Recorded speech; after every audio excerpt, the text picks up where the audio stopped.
रात के करीब 11:45 बज रहे थे। छतरपुर मेट्रो स्टेशन लगभग खाली हो चुका था।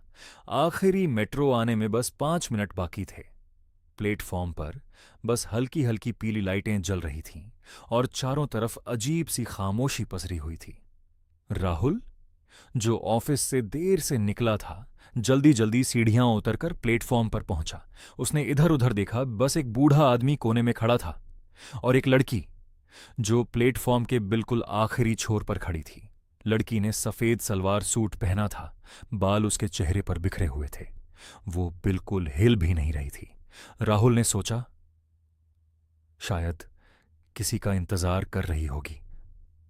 तभी अनाउंसमेंट हुआ, अगली ट्रेन कुछ ही क्षणों में प्लेटफॉर्म पर आने वाली है। हवा अचानक ठंडी हो गई। राहुल ने अपने हाथों को रगड़ा, तभी उसकी नजर फिर से उस लड़की पर गई। अब वो थोड़ी और पास खड़ी थी। राहुल चौंक गया। ये अभी तो दूर थी, इतनी जल्दी यहां कैसे? उसने खुद को समझाया, शायद मुझे ही लगा होगा। लेकिन तभी उसने देखा, लड़की धीरे धीरे उसकी तरफ चल रही थी, बहुत धीरे, जैसे उसके पैर जमीन को छू ही नहीं रहे हों। राहुल का दिल तेज धड़कने लगा। वो पीछे हटने लगा। तभी उसे महसूस हुआ कि कोई उसके ठीक पीछे खड़ा है। वो पलटा, वही बूढ़ा आदमी। बूढ़े ने धीमी आवाज में कहा, बेटा, पीछे मत देखना, वो तुम्हें देख रही है। राहुल के शरीर में सिहरन दौड़ गई। कौन? उसने हकलाते हुए पूछा। बूढ़ा बोला, 3 साल पहले इसी प्लेटफॉर्म पर आखिरी मेट्रो के सामने कूद गई थी। तब से हर रात वो किसी को अपने साथ ले जाने आती है। राहुल के पैरों तले जमीन खिसक गई। तभी ट्रेन की तेज आवाज गाने लगी, लाइट्स झिलमिलाने लगीं और अचानक पूरे प्लेटफॉर्म की लाइट बंद हो गई। कुछ सेकंड के लिए पूरा अंधेरा छा गया। जब लाइट वापस आई, वो लड़की अब बिल्कुल राहुल के सामने खड़ी थी।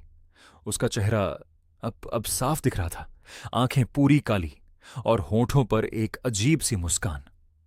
वो फुसफुसाई, तुम मेरे साथ चलोगे ना? राहुल चीखने ही वाला था कि बूढ़े ने जोर से उसका हाथ पकड़ लिया और खींचकर पीछे कर दिया। ट्रेन प्लेटफॉर्म पर आ चुकी थी। लोग अंदर चढ़ने लगे।